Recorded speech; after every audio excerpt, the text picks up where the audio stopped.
नमस्कार. आवाज महाराष्ट्राच्यामध्ये तुमचं सगळ्यांचं स्वागत. आज महाराष्ट्राला शर्मेने मान खाली घालावी लागेल अशी दुर्दैवी घटना भंडाऱ्यामध्ये घडली. भंडाऱ्याच्या जिल्हा शासकीय रुग्णालयामध्ये जे लहान मुलांचं नवजात शिशूंचं ICU आहे, या ICUमध्ये मध्यरात्री 2 वाजण्याच्या सुमारामध्ये ACच्या कॉम्प्रेसरमधून गॅस लीक झाला असं काहीतरी वेगळी माहिती समोर सांगितली जाते. म्हणून स्फोट झाला, शॉर्ट सर्किट झालं आणि त्यातून आग लागली आणि अक्षरशः 1 दिवसाचं, 4 दिवसाचा, 7 दिवसाचे बाळ ही गुदमरून गेली. त्या बाळाची आई आपलं बाळ कुठे आहे म्हणून बाहेर त्यांना जेव्हा सांगितलं गेलं ही घटना घडली आहे, ती टाहो फोडत होती, आमची बाळं आम्हाला परत द्या. आणि शासन म्हणत होतं आम्ही उच्चस्तरीय चौकशी करतो. कसली चौकशी करताय? गेलेली बाळं परत मिळतील याची चौकशी करताय की 5 लाख रुपये देऊन त्या आईचं सांत्वन होईल म्हणून मलमपट्टी करताय? हे राजकारण पुरे झालंय आता. महाराष्ट्राने असे अनेक प्रसंग भोगलेले आहेत, सहन केलेले आहेत. नाशिकमध्ये देखील यापूर्वी झालेली घटना ही फार लांबची नाही आहे. इन्क्युबेटर नाही आहेत म्हणून काही बाळांना आपला जीव सोडावा लागला होता आणि त्यानंतर इन्क्युबेटर बसवलं म्हणून त्याचं कौतुक केलं गेलं. परिस्थिती बदलली आहे का? तर परिस्थिती अजिबात बदललेली नाही आहे. त्यामुळे महाराष्ट्राला ही शर्मेची बाब आहे. ही प्रत्येक पक्षातल्या नेत्यांनी, राज्यकर्त्यांनी, प्रशासनात बसलेल्या अधिकाऱ्यांनी लक्षात ठेवावं आणि यापुढे त्याचा व्यवहार करावा. इतकंच सुरुवातीला मला सांगायचं आहे. या कोवळ्या जीवांचे मारेकरी कोण ह्याचा शोध घेऊन त्यांना तुम्ही बेड्या ठोकाल, त्यांची कंत्राटं बंद कराल, पण चालू असलेले व्यवहार बंद होतील का? यापुढे असं होणार नाही याची काळजी तुम्ही घ्याल का? याची खबरदारी कोण घेणार हा माझा सवाल आहे. या चर्चेमध्ये आपल्यासोबत असणार आहेत भंडाऱ्याचे माजी पालकमंत्री चंद्रशेखर बावनकुळे, भंडाऱ्यातून संतोष आंधळे माय मेडिकल मंत्रालयाचे संपादक आणि आरोग्यविषयक पत्रकार आता थेट औरंगाबादवरून आपल्यासोबत जोडले गेलेले आहेत. बावनकुळे येईपर्यंत संतोष, तुम्हाला मला पहिला प्रश्न विचारायचा आहे. ही मुरदाड गेंड्याच्या कातडीची वृत्ती महाराष्ट्रामध्ये आजची नाही आहे. गेल्या कित्येक वर्षांपासून ही बोकाळली गेलेली आहे आणि त्याचं पर्यवसन ही अशी कोळी पालवी फुटण्याआधीच आणि त्या कोळ्या कळ्या उमलण्याआधीच खुडल्या जात आहेत आणि दुर्दैव आपल्या पदरात पडतंय. हे बदलणार कसं?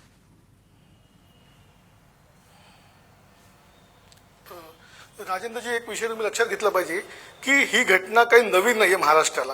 अशा पद्धतीच्या पूर्वी पण घटना मागेही घडल्या होत्या, पण त्याचा आपण काही भूतच घेत नाही आहोत. आपण केवळ फक्त आरोपाच्या प्रत्यारोपाच्या एकामेकांवर फैरी झडतील, एकामेकांवर आरोप होतील, चौकशीचा ससेमिरा लागेल, चौकशा होतील, कागद जे सफेद कागद ती काळी होतील, फायली तयार होतील, कोणावर तरी दोषारोप ठरवले जातील, परंतु मुद्दा तो आहे की ती बाळं परत येणार का? तुम्ही लाख मदत द्याल त्या लोकांना, दिली मदत तुम्ही, पण त्या बाळांचं काय, त्या मातांचं काय, हा प्रश्न कोणी केलाय? बरं, तुम्हाला हे आज ही घटना घडली आहे का? गेल्या वर्षभरात सुद्धा 4 ते 5 अशा घटना महाराष्ट्र राज्यात घडलेल्या आहेत की जिथे कुणीतरी कंप्रेशरला आग लागलेली आहे, कोविड रुग्णालयामध्ये आग लागलेली आहे. तुमच्याकडे ह्या आगी लागतात कशा सारख्या सारख्या वारंवार? म्हणजे याचा अर्थ काय? तर सार्वजनिक आरोग्य व्यवस्थेवरती तुमचं लक्ष नाही, प्रॉपर पद्धतीने अंकुश नाहीये, हे दिसून येत आहे. आणि मी ह्याच्यामध्ये काही राज्य शासन दोषी आहे किंवा अधिकारी दोषी असं म्हणणार नाही, परंतु तुम्हाला जे काही मापदंड आखून दिलेले आहेत, फायर सेफ्टीसाठी काही मापदंड आखून दिलेले आहेत की कशा पद्धतीने आरोग्य व्यवस्थेची फायर सेफ्टी असावी, फायर सेफ्टी ऑडिट असावं. बरं, हे फायर सेफ्टी ऑडिट करतात बरं का, ह्याच्यामध्ये नवीन काही नाही, फायर सेफ्टी ऑडिटही करतात, पण ते फायर सेफ्टी ऑडिट इम्प्लिमेंट होतंय का की फक्त नावाला कागदावरती घोडे मिरवले जातात, हा विषय आहे. माझं मत असं आहे की ज्या पद्धतीने खासगी रुग्णालयामध्ये फायर सेफ्टी ऑडिट केलं जातं, खासगी व्यवस्थेमधून त्याच्यावर अंकुश ठेवला जातो, त्याचं थर्ड पार्टी ऑडिट केलं जातं, तशी काही व्यवस्था निर्माण होणार आहे का? हा खरा सवाल आहे. घडत राहतीलची शक्यता नाकारता येत. संतोष, हेच दुर्दैव आहे महाराष्ट्राचं की हे सगळं होतं पण घटना मात्र घडायची काही टळत नाही. ते होतच होतं. मला चंद्रशेखर बावनकुळे आहेत, माजी पालकमंत्री आहेत, भंडाऱ्याचे राज्याचे माजी मंत्री आहेत, भाजपचे नेते आहेत. बावनकुळेजी, तुम्ही आज दिवसभर तिकडे सगळे ठिकाणी फिरलात, भेटी दिली आहे, काही कागदपत्र तुम्ही अधिकाऱ्यांकडनं बाहेर काढली, पण प्रत्यक्षामध्ये गोष्टी अशा समोर येत आहेत की आपल्या पालकमंत्रीपदाच्या कार्यकाळापासून हा पत्रव्यवहार केला गेला आणि आजपर्यंत तो चालू आहे. शेवटचा कागद जो माझ्या हातात आत्ता आलेला आहे भंडारा जिल्हा रुग्णालयाचा, तो आहे 3 मार्च 2020चा, म्हणजे मागच्या वर्षीच्या मार्चचा. म्हणजे बदल काहीच नाही आहे. मग आरोप मात्र आपण एकमेकांवर करायचं सोडत नाहीये. हे बदलणार कसं? लोकांचे जीव गेल्यावर आपण बदलणार का?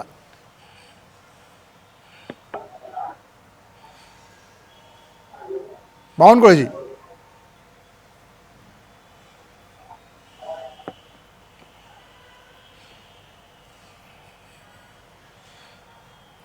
बावनकुळेंना आवाज जातोय माझा?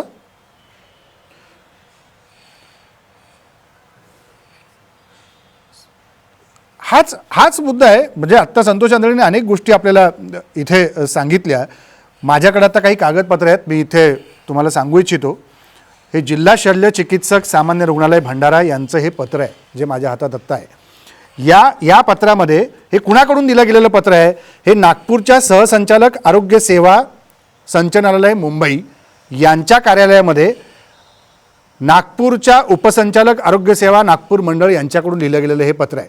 या पत्रात उल्लेख काय? विषय जिल्हा सामान्य रुग्णालय भंडारा इथल्या इमारतीत आग प्रतिबंधक म्हणजे फायर सेफ्टी, जो उल्लेख संतोष आंधळेंनी केला, फायर सेफ्टी उपाययोजनांसाठी अंदाजपत्रक आणि आराखडा प्रशासकीय मान्यता आणि निधी उपलब्ध करण्याकरता सादर करण्याबाबतचा प्रस्ताव, जो संतोष आंधळेंनी आत्ता सगळं सांगितलं की होत नाही असं नाही, होतंय, पण घडलं कसं? हा प्रश्न कायम आमच्यासमोर पत्रकार म्हणून माझ्याही समोर आहे आणि संतोषासमोर वारंवार असू शकेल आणि संतोषने ते वारंवार मुद्दे उपस्थिती केलेले आहेत. मुद्दा कितीचा आहे बघा. संदर्भ क्रमांक 3, त्याच्यातलं काय? कार्यकारी अभियंता साधारण बांधकाम विभाग नागपूर यांच्या कार्यालयातलं पत्र 3 मार्च 2020 आणि बजेट किती आहे? 1,52,44,783 रुपयाचं हे अंदाजपत्रक आराखडा वर्ष 2019-20 दर सूचीवर आधारित दिलेलं आहे. 1 कोटी रुपये या रुग्णालयातल्या फायर सेफ्टी ऑडिटसाठी देण्याकरता सरकारकडे नाही आहेत. ह्याच्यासारखं दुर्दैव महाराष्ट्राच्या वाटेला दुसरं कुठलं नसेल. वेगवेगळ्या पाटबंधाऱ्या खात्यातल्या सुप्रमा, ज्याला सुधारित प्रशासकीय मान्यता म्हणून मिळवल्या जातात, त्याला मात्र पैसे असतात, कारण तिथून काहीतरी आपल्याला वेगळं खातं सुरू करता येतं म्हणून. आणि इथं लोकांच्या जीवाशी खेळायला आपण वाट लावून देतो, वाट मोकळी करून देतो. 1 कोटी रुपये आपल्याकडे द्यायला नसतात. ह्यासारखं दुर्दैव संतोष दुसरं कुठलं असणार आहे? तुम्ही मुद्दा जो उपस्थित केला त्याचा हा संदर्भ. संतोष आंधळे. राजेंद्र, मी पुन्हा वारंवार तेच म्हणेल की आपल्या देशातील काय राज्यातील ही व्यवस्था इतकी वाट लागलेली आहे आरोग्य व्यवस्थेची की त्यांच्याकडे इग्नोर केलं, लक्ष दिलं नाही. आरोग्य व्यवस्थेत काय झालं तर चलता है ॲटिट्यूड, नंतर बघू. आज तुम्हाला मी सांगतो, सार्वजनिक आरोग्य व्यवस्थेतील जेवढी रुग्णालय आहेत, जेवढी शासकीय रुग्णालय आहेत, त्यांचं पहिलं एक तर श्वेतपत्रिका काढली पाहिजे, सगळ्या हॉस्पिटलची माहिती काढली पाहिजे, महानगरपालिकेची, नगरपालिकेची, तालुका स्तरावरील, जिल्हा अधिकारी स्तरावरील हॉस्पिटल, सगळ्यांची माहिती काढा, सगळ्यांचं फायर सेफ्टी ऑडिट करा, त्याचा व्हाईट पेपर तयार करा. तुम्हाला 100% त्याच्या त्रुटी आढळणार आहेत. कारण तशी व्यवस्था तशी आपल्याकडे असं कोणी सांगितलं की तुमच्याकडे हा प्रॉब्लेम आहे, पण त्याच्यावरती होत का नाही? पावलं का उचलली जात नाही? इग्नोर का करतोय? कोविडमधनं आपण बोध तर घेतलं पाहिजे. आपल्याकडे आरोग्य साक्षरता निर्माण होण्याची गरज आहे. आता जन आरोग्य चळवळ उभारली गेली पाहिजे. लोकांनी प्रश्न विचारले पाहिजे राज्यकर्त्यांना, अधिकाऱ्यांना की आरोग्य हा माझा अधिकार आहे, तो व्यवस्थितपणे मला मिळाला पाहिजे. यासाठी लोकांसाठी जन आरोग्य चळवळ उभारली पाहिजे. पत्रकारांनी आरोग्य चळवळ उभारली पाहिजे. ह्याच्यावर मोठे कॅम्पेन तयार व्हायला पाहिजे. तरच हा लोकांना आरोग्याचा प्रश्न धसाच लागू शकेल. कारण नाही तर वारंवार असे मुद्दे उपस्थित येतील. मला कुठल्याही आरोप प्रत्यारोपात जायचं नाही की ते का घडलं असेल, कशामध्ये घडलं असेल. घटना घडून गेलेली आहे, पण यापुढे आपण काही बोध घेणार आहोत की नाही? नाही, मुद्दा तोच आहे. मुद्दा अगदी खरं रास्त आहे. मोठे अधिकारी असतात त्या योजना चांगलं. संतोष आंधळे, अगदी रास्त आहे तुमचा मुद्दा की याच्यातनं आपण बोध घेणार आहोत की नाही घेणार आहोत. कारण जर यंत्रणाच बोध घेत नसेल, इतकं सगळं होत असेल, आरोग्यासंदर्भातली जनजागृती एवढ्या मोठ्या प्रमाणात होऊन देखील जर अशा पद्धतीच्या घटना वारंवार घडत असतील, त्याची जबाबदारी फिक्स होईल. अधिकारी काढले जातील, निलंबित केले जातील, बडतर्फ केले जातील, कंत्राटदार दोषी ठरवले जातील, त्यांना काळ्या यादीत टाकलं जाईल. काळ्या यादीतले कंत्राटदार पुन्हा एकदा कंत्राटदार म्हणून काम करायला सुरुवात करतील, वेगळं नाव पुढे केलं जाईल. ह्या सगळ्या गोष्टी होतील, पण गेलेले जीव परत येणार आहेत का, हा माझा सवाल आहे. 9 महिने ज्या आईनी त्या बाळाला पोटात वाढवलं असेल आणि एखाद्या छोट्याशा काही आरोग्याच्या तक्रारीसाठी त्याच्या आरोग्याच्या एका आजारापायी त्याला जर त्या ICUमध्ये दाखल करून घेऊन त्याच्या उपचारासाठी त्याची वाट बघत आई बाहेर बसली असेल, तर त्या मातेचा हुंदका आणि त्या मातेचा आक्रोश तुम्ही शांत कसा करणार, हा माझा यंत्रणेला आणि सत्तेत बसलेल्या प्रत्येक राजकारण्यांना सवाल आहे. हा आक्रोश शांत कसा करणार? घरी जाऊन 5 लाख रुपयाचा चेक देऊन हा आक्रोश शांत होणार नाहीये. घरी जाऊन त्या मातेचं सांत्वन करून तिचे अश्रू पुसण्याने ह्या गेलेल्या कोवळ्या जीवांचे प्राण परत येणार नाहीयेत. आणि किती असे कागद नाचवणार आहेत आयुष्यभर? हे एक नाही आहेत, हा बंच आहे 6-7 कागदांचा माझ्याजवळ ठेवलेला. किती वर्ष अशी कागदे नाचवून आपण ही सरकारी यंत्रणेतले घोडे नाचवत बसणार आहोत? गेलेले जीव परत कसे आणणार हा माझा कळीचा प्रश्न आहे. बावनकुळे आपल्यासोबत आले असेल तर आपण पुन्हा एकदा बावनकुळेंकडे जाण्याचा प्रयत्न करूया.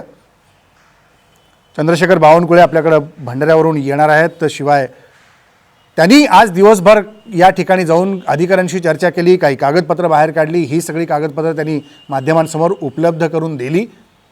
पण 2018 पासूनचा हा प्रस्ताव पेंडिंग होता, त्याच्यात काही गोष्टी केलेल्या नव्हत्या, हे वास्तव आहे.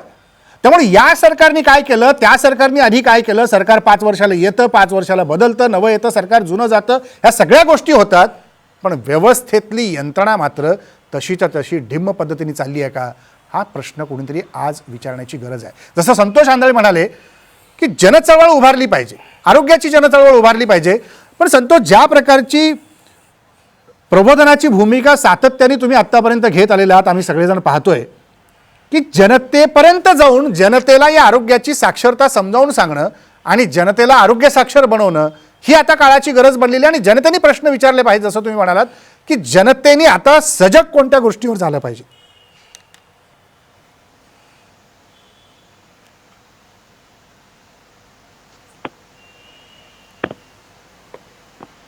विश्वजित कदम सुद्धा आपल्यासोबत आहेत. संतोष, मी येतो तुमच्याकडं. पालकमंत्री आहेत भंडाऱ्याचे.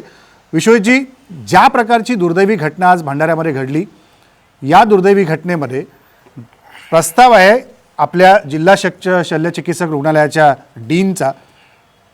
हा प्रस्ताव 12 मे 2020चा जो माझ्याकडे आहे, 1 कोटी रुपयाचं बजेट शासनाकडे नाही आहे फायर सेफ्टी ऑडिटला देण्याकरता. हा साधा प्रश्न आहे माझा. बावनकुळेजी बोला. नाही, मला या ठिकाणी 2-3 गोष्टी निदर्शनास आणायच्या आहे. रात्री 2 वाजता जी आग लागली, त्या आग लागल्यानंतर हे प्रशासन जागं झालं.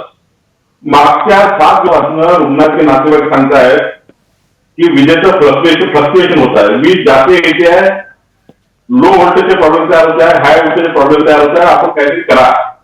मी रुग्णाच्या नातेवाईकांना भेटलो, मी रुग्णाच्या त्या ठिकाणी जे आई त्यांनाही भेटलो, त्या मुलांच्या आई त्या बसलेल्या त्यांनाही भेटलो.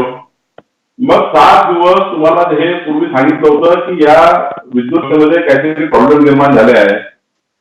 तुम्ही त्या ठिकाणी तात्काळ पीडब्ल्यूडी इलेक्ट्रिकल इन्स्पेक्टरला किंवा कुणाला तरी बोलवून, त्याची जबाबदारी आहे त्यांना बोलवून तुम्ही त्या ठिकाणी हे फ्लक्च्युएशन दूर करू शकले असते, हाय व्होल्टेज लो व्होल्टेजचे प्रॉब्लेम दूर करू शकले असते. यांनी प्रॉब्लेम दूर केले नाही. एमसीबी, एलसीबी, स्विच गिअर सारं जळालं, याच्यावर लोड आला आणि पूर्ण सिस्टीम जळाली. जळाल्यानंतर त्या ठिकाणी पूर्ण यंत्रणेमध्ये या ठिकाणी जेवढ्या त्या मुलांना वाचवणाऱ्या यंत्रणा फेल झाल्या. एक तर हा सदोष मनुष्य त्या ठिकाणी वध होतो, सदोष पद्धतीनं त्या ठिकाणी रुग्णालय चालवणे, याची जबाबदारी कशी झाली पाहिजे. दुसरं, मे जून महिन्याच्या काळामध्ये या ठिकाणी ज्या यंत्रणा आहेत त्या ठिकाणी फायर एक्सटिंग्विशर वगैरे त्या यंत्रणेकरता 1 कोटी 52 लाख रुपये पाहिजे होते. आता यांनी काही प्ले ग्राउंड करता किंवा गार्डन करता पैसे मागितले नव्हते. त्या मुलांच्या जीवांची उद्या ही परिस्थिती निर्माण झाली, त्यावेळी जर 1 कोटी 52 लाख रुपये दिले असते, जवळ असं नाही आहे, पण दिले असते तर त्या ठिकाणी जीव वाचला असता, त्या ठिकाणी फायर एक्सटिंग्विशर कामात आले असते, फायर स्प्रिंकलर कामात आले असते. पण ठीक आहे. आणि याच्यामध्ये जबाबदार कोण आहे पैसे न देण्यास? Principal secretary, director, joint director यांच्याकडून प्रस्ताव पडून आहे. आणि आता काय म्हणतात दोषी, आणि त्यामध्ये आता मुद्दा आहे. मला हा मुद्दा जो उपस्थित मागासपासून होतोय, विश्वजित कदम जोडले गेलेत आपल्याशी, पालकमंत्री आहेत भंडाऱ्याचे. विश्वजित कदम, मगाशी जो मुद्दा मी उपस्थित केला की भंडाऱ्याच्या जिल्हा रुग्णालयाने जो प्रस्ताव 12 मेला शासनाकडे पाठवला होता आरोग्य संचालनालयाच्या मार्फत 1 कोटी रुपयाच्या फायर सेफ्टी ऑडिटसाठी, दर सूचीनुसार आम्ही तुमच्याकडे प्रस्ताव दिलेला आहे. हे 1 कोटी रुपये शासनाकडे नव्हते देण्याकरता भंडाऱ्याच्या, आणि आज ह्या दुर्दैवी घटनेची वाट आपण पाहण्यासाठी थांबलो होतो. किंवा डीपीडीसीमध्ये पैसे नव्हते, ज्या पालकमंत्री म्हणून आपण जेव्हा डीपीडीसी घ्यायला जाता त्याच्यात पैसे नव्हते, की यांना आपण देऊ शकलो असतो. विश्वजीतजी, खरं आपला प्रश्न ऐकू येत नाही, कारण मी भंडारा येथील सिव्हिल हॉस्पिटलमध्ये आता बसलेलो आहे. कदाचित नेटवर्कचा प्रॉब्लेम असल्यामुळे प्रश्न ऐकू येईना आपला मला एक्झॅक्टली बरोबर. हॅलो, सरळ प्रश्न आहे विश्वजीतजी, की 12 मे 2020ला आपल्या जिल्हा शल्यचिकित्सक रुग्णालयाकडनं एक प्रस्ताव पाठवला गेला फायर सेफ्टी ऑडिटसाठी 1 कोटी रुपयाचा. तो अजूनही प्रस्ताव पेंडिंग आहे. जर हे दिलं गेलं असते, हे पैसे दिले गेले असते, तर NICU मधली व्यवस्था सुधारली असती. शासनाकडे पैसे नव्हते तर डीपीडीसी मध्ये काही पैसे आपण शिल्लक ठेवतो, त्यातले पैसे वळता करता आले असते. तर पालकमंत्री म्हणून आपण हा निर्णय का नाही घेतला त्यावेळेला? मला आपलं विषय असा आहे की गेल्या 8-9 महिन्याहून अधिक काळ आपल्याला याची संपूर्ण कल्पना आहे की महाराष्ट्रामध्ये जे काही निधी इतर खात्यांचे असतील किंवा डीपीडीसीचे निधी असतील, हे संपूर्णपणे आरोग्य विभागाच्या करोनाच्या लढाईमध्ये वर्ग केले गेले होते. आणि सिव्हिल हॉस्पिटल, ग्रामीण रुग्णालय, प्राथमिक आरोग्य केंद्र इथली करोनाच्या लढाईकरता जे काही लागणारे यंत्रसामुग्री होती, त्या डॉक्टर्स, नर्सेस, पॅरामेडिकल स्टाफ असतील, तिथले ऑक्सिजन बेड्स असतील, व्हेंटिलेटर्स असतील, त्याबरोबर PPE किट्स लागणारे असतील, या सगळ्याकडे वर्ग करण्यात आलेले आहेत. आणि करोना अजूनही आपल्यात आहे, तो नाही असं नाही. आणि UK स्ट्रेनमुळे करोनाची वाढती भीती किंवा शंका ही लक्षात घेता हा निधी अजूनही करोनाच्यासाठी हा या ठिकाणी व्यतिरिक्त केला गेला आहे. ही जी काही घटना आज भंडारामध्ये घेतलेली आहे ती अत्यंत दुःखद आणि दुर्दैवी घटना आहे. आणि या दुःखद प्रसंगाला खरं तर संपूर्ण महाराष्ट्र सरकार, महाराष्ट्राची जनता, देशाची जनता या पीडित कुटुंबांच्या पाठीशी खंबीरपणे उभी आहे, त्यांच्या दुःखात सहभागी आहे. एकीकडे निश्चितच दुर्दैवाने अत्यंत वाईट ह्या प्रसंगात 10 आपल्या बालकांचा मृत्यू झालेला आहे. दुसरीकडे तिथल्या नर्सेस आणि लोकांनी 7 बालकांना वाचवण्याचाही मनापासून प्रयत्न केलेला आहे. त्या बालकांचेही आरोग्य या ठिकाणी आज मी सखोल आरोग्य विभागाच्या अधिकाऱ्यांना प्रत्यक्ष भेटून त्यांची पाहणी सुद्धा केलेली आहे. घटनास्थळी आज आम्ही गेलो जवळजवळ 2 तास झाले इथं आहोत. जे काही घटना घडलेली आहे त्याची सखोल चौकशी केली जाणार आहे आणि भविष्य काळात अशा घटना होऊ नये म्हणून आम्ही उपाययोजना निश्चितपणे करणार आहोत. मला ही चर्चा पुढे सुरू ठेवायची आहे. विश्वजीतजी पण आपल्यासोबत असतील, बावनकुळेजींना पण याच्याबद्दल बोलायचं. एक छोटासा ब्रेक घेऊ, ब्रेकनंतर परत येऊ आणि ही चर्चा पुढे चालू ठेवणार आहोत. सगळे 3ही पाहुणे आपल्यासोबत असतील.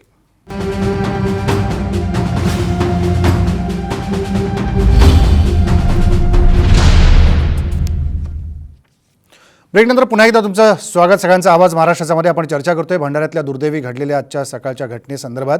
आपल्यासोबत भंडाऱ्याचे माजी पालकमंत्री चंद्रशेखर बावनकुळे, भंडाऱ्याचे आत्ताचे पालकमंत्री डॉक्टर विश्वजित कदम आणि संपादक माय मेडिकल मंत्राचे संतोष आंधळे देखील आपल्यासोबत आहेत. बावनकुळेजी, मगाशी आपल्याला काय बोलायचं होतं? विश्वजित कदम आत्ता म्हणाले की अशा घटना पुढे घडू नयेत म्हणून सरकार काळजी घेईल. नाही, याच्यामध्ये मी वारंवार मगांपासून सांगतोय की बाबा तुम्ही जी चौकशी नेमा ती चौकशी उच्चस्तरीय असली पाहिजे. यांनी जे डायरेक्टर याला जबाबदार आहे, डायरेक्टरच्या चौकशी नेमली. काय चौकशी निघणार आहे? हे एखादा नर्सला किंवा एखादा चपला सस्पेंड करतील, झाली चौकशी. या प्रकरणामध्ये खऱ्या अर्थाने उच्चस्तरीय अधिकाराचा दोष आहे. प्रिन्सिपल सेक्रेटरी, डेप्युटी डायरेक्टर यांना हे माहित होतं की या हॉस्पिटलला फायर फायटिंगची सिस्टीम नाही आहे. आणि अशा ठिकाणी ICU मध्ये असे मुलं त्या ठिकाणी जे त्या ठिकाणी त्याचं वजन कमी वगैरे आहे त्यांना त्या ठिकाणी ठेवलं जातं. दुसरीकडे 8 दिवसापासून वारंवार करत त्या ठिकाणी रुग्णाचे नातेवाईक सांगतायत की बाबा इथं व्होल्टेज फ्लक्च्युएशन होते आहे, इलेक्ट्रिकचं फ्लक्च्युएशन सुरू आहे, त्याकडे लक्ष दिलं जात नाही. आणि त्यामुळं या घटनेची चौकशी उच्चस्तरीय झाली पाहिजे. ती 2-3 वर्ष चालू नये, 7 दिवसात पूर्ण केली पाहिजे. आणि अशा सदोष मनुष्यबळासारख्या परिस्थिती आहे. मी आज जाऊन आलो आहे. हे या प्रकरणात सदोष मनुष्यबळ आहे, मनुष्य त्या ठिकाणी झालेली घटना आहे. आणि त्यामुळे अशा घटना सदोष आहेत. मनुष्य मानव संसाधनामुळे घडल्या आहेत, तुमच्या कर्मचाऱ्यांमुळे घडल्या आहेत, तुमच्या अधिकाऱ्यांमुळे घडल्या, लोकांचे प्राण गेले आहेत. आणि तुम्ही आताही सांगा की पुढे घडणार नाही आणि डेप्युटी डायरेक्टर तपासणी करणार. काय तपासणी करणार आहे? आणि म्हणून माझी मागणी आहे की या घटनेची उच्चस्तरीय चौकशी करा. केंद्रातले काही अधिकारी जे या इलेक्ट्रिक वीज विभागातले अधिकारी असतील, ते अधिकारी असतील किंवा माझी न्यायालयाची चौकशी करा. तुम्ही डायरेक्टरची चौकशी करून काय होणार आहे? काहीच निष्पन्न होणार नाही. मातून काहीतरी होईल आणि हा विषय संपून जाईल. मीडिया बाहेर येऊन जाईल. तुम्हाला मला विचारायची आहे बावनकुळेजी, एक गोष्ट विचारायची आहे. आपण पालकमंत्री होता मागच्या सरकारच्या काळात 2014 ते 19 भंडारा जिल्हा. माझ्याकडे एक माहिती अधिकारातला कागद समोर आहे 2018 24 ऑक्टोबरचा. याच्यात माहिती अधिकारामध्ये या रुग्णालयाच्या सगळ्या उपलब्धतेविषयी असलेल्या यंत्रणेविषयी माहिती विचारली गेली होती. त्यातले मुद्दे मी तुम्हाला सांगतो. विश्वजित कदम आत्ताचे पालकमंत्री आहेत, दोघांना माहिती असावं, आणि संतोष आंधळे पण आहेत. पहिला मुद्दा होता फायर सेफ्टी हायड्रंटविषयी माहिती आहे का? रुग्णालय म्हणते उपलब्ध नाही. एक. नंबर 2, फायर सेफ्टी स्प्रिंकलर सिस्टमविषयी माहिती आहे का? उपलब्ध नाही. स्मोकन अलार्मविषयी माहिती आहे का? उपलब्ध नाही. जे संतोष आंधळेंनी मगाशी मुद्दे उपस्थित केले, संतोष आंधळे आपण याविषयी बोललो, तेच मुद्दे. आग लागल्यास आपल्याकडे किती लाख लिटरची ग्राउंड लेवल पाण्याची टाकी आहे याचा अहवाल. रुग्णालयामध्ये लेवल 90,000 लिटरच्या पाण्याची टाकी आहे आणि 2,75,000 लिटर पाण्याची टाकी साठवण्याची क्षमता आहे. हे उत्तर. फायर एक्स्टिंग्विशरची विषयीचा अहवाल द्यावा. त्याच्यामधले वेगवेगळ्या गोष्टी दिल्या आहेत की एकूण 46 फायर एक्स्टिंग्विशर आहेत, पण काहीच त्याची यंत्रणा कार्यान्वित नाही. ह्या सगळ्या गोष्टी असताना आता या सरकारकडे पुढे कसं गेलं आणि ते पार झालंच नाही, म्हणजे हे परत तुमच्याकडे येतं. आपण हे किती दिवस आरोप प्रत्यारोप एकमेकांवरती करत बसणार आणि निष्पापांचे प्राण घेत राहणार? बावनकुळेजी, कुणाला हरकत नाही आहे. बावनकुळेजीचा संपर्क तुटलाय. विश्वजित कदम, जे मुद्दे मी समोर ठेवले हे मागच्या सरकारच्या काळातले पण आहेत आणि आत्ता जे घडलं ते वास्तव आहे. याच्यातून मार्ग काढायचा कसा आणि जनतेला या आरोग्य यंत्रणेतल्या सुरक्षेची हमी द्यायची कशी?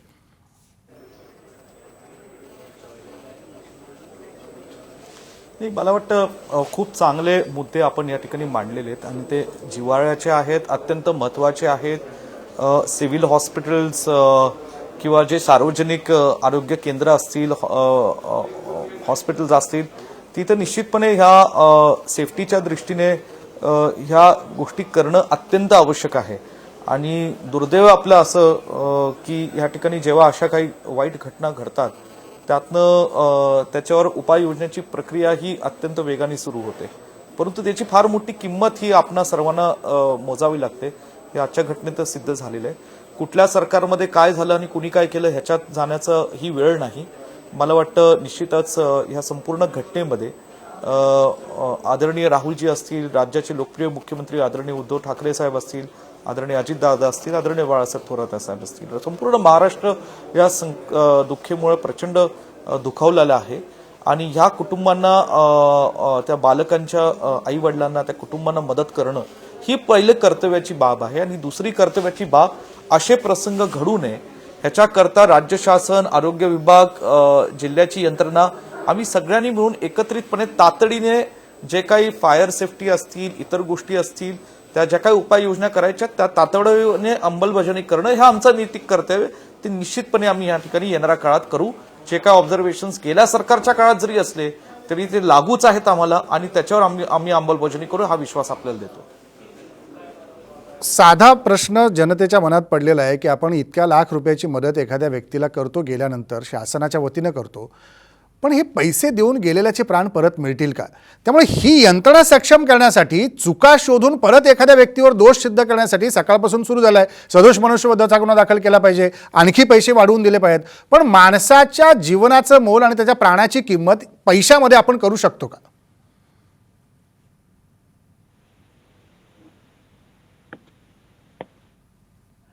प्राण्याची किंमत नाही करू शकत, हे कटू सत्य निश्चितच आहे.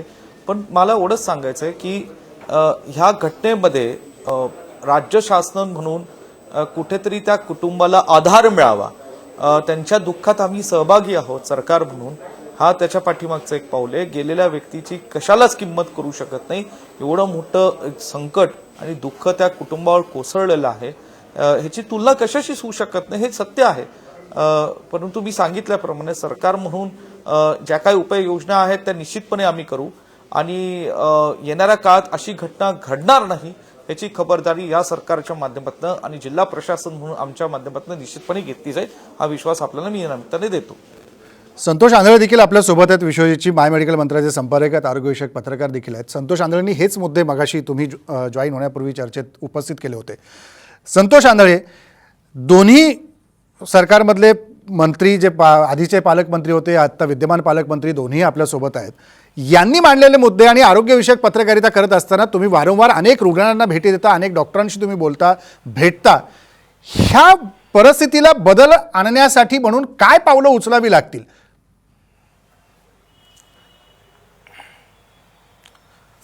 मुळात दोन्ही नेत्यांनी त्यांचे मुद्दे मांडलेले आहेत, परंतु त्यावरती मला जायचंच नाही. मुळात त्या मुलाचे जे काही वडील असतील किंवा जेव्हा तो आई असेल त्यांचे अश्रू पुसणार कोण, त्यांचा हुंकार कोण करणार? त्या जर 10 मुलांना खरंच आज श्रद्धांजली म्हणून अर्पित करायची असेल तर राज्य शासनाने तात्काळ ह्या गोष्टीचा न्याय निवाडा पाहिला पाहिजे की थर्ड पार्टी ऑडिट ह्या सगळ्या सार्वजनिक शासनाच्या आरोग्याच्या हॉस्पिटलचं सगळं थर्ड पार्टी ऑडिट केलं पाहिजे. हीच खरी त्या मुलांना श्रद्धांजली असेल. तुमच्या सार्वजनिक आरोग्याच्या रुग्णालयामध्ये अशा वारंवार घटना घडत असतील तर ज्या नर्सेस आहेत तुमच्याकडे ठेवलेल्या, त्यांना फायर फायटिंगचं किती लोकांना ट्रेनिंग तुम्ही दिलेलं आहे, त्यांना विशेष करून तुमचं सबलीकरण केलं पाहिजे, स्किल डेव्हलपमेंट त्यांना दिलं पाहिजे. कारण अशा घटना घडतात हे डोक्यात गृहीत ठेवून आपण त्यांना ट्रेनिंग दिलं पाहिजे. त्या घटना घडू नये यासाठी तुम्ही उपाययोजना करालच, परंतु या हॉस्पिटलची सक्षमता वाढवणं, त्यांचं ॲक्रिडिशन तुम्ही का नाही, जसं खाजगी रुग्णालयाचं पण ॲक्रिडिशन करून घेतो, महाविद्यालयांचं ॲक्रिडिशन होतं, नॅककडनं होतं, NABH प्रायव्हेट हॉस्पिटलचं होतं, तसं ॲक्रिडिशन का करून घेत नाही? ते ॲक्रिडिशन मिळवण्यासाठी तुम्हाला विविध नियम टप्पे पार काढावे लागतात. जर NABHचं ॲक्रिडिशन लावलं तर आपलं कुठलंच हॉस्पिटल त्यामध्ये मोडत नाही, हे आपण लक्षात घेतलं पाहिजे. तर शासनाने NABH न करता स्वतःची एक स्वायत्त संस्था निर्माण करावी आणि त्यांचं काम हेच असेल की जेवढी राज्यातील रुग्णालय आहेत, मग ती खाजगी पण घ्या आणि शासकीय पण घ्या, प्रत्येकाला एकच नियम लावून सगळ्यांचं ऑडिट करून घ्या, सगळ्यांची नियमावली तपासा. फक्त फायर ऑडिट नाही आहे, स्ट्रक्चरल ऑडिट आहे, फार्माकोपे व्हिजिलन्स त्यांच्यामध्ये ठेवा, पैसे किती घेतले जातात, कशा पद्धतीने योजना राबवल्या जात आहे, पूर्ण आरोग्य व्यवस्थेवरती एक थर्ड पार्टी ऑडिट नेमून ती संस्था व्यवस्थित काम करते की नाही हे बघितलं पाहिजे. मी आरोग्य व्यवस्थेवरतीच काम म्हणतोय कारण आरोग्य व्यवस्था हा जनतेच्या जिव्हाळ्याचा विषय आहे, जीवन मरणाचा विषय आहे आणि ह्या विषयावरती सरकारने गंभीर व्हायला पाहिजे.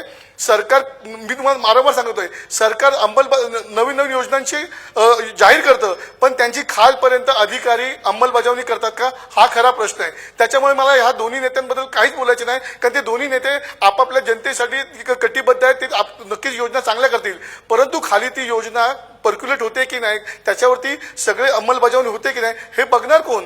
कारण मंत्री महोदय तर काही प्रत्येक अधिकाऱ्याबद्दल जाणार नाही, ते अंकुश ठेवू शकतील, सूचना देऊ शकतील, परंतु जर त्या घटना घडत नसतील तर त्याला कोणतरी एक जबाबदारी संस्था पाहिजे, जी संस्थाच या सगळ्यांचा अहवाल तयार करून शासनाला सादर करत जाईल असं मला वाटतं. अगदी खरं आहे. हाच प्रश्न मला दोघांनाही विचारायचे, विश्वजित कदम आणि चंद्रशेखर बावनकुळेंना. एक छोटासा ब्रेक घेऊन परत येतो आणि दोन्ही प्रश्नाची उत्तर घेऊन आपण शेवटच्या भागामध्ये या कार्यक्रमात भेटणार आहोत. पाहत राहा साम TV.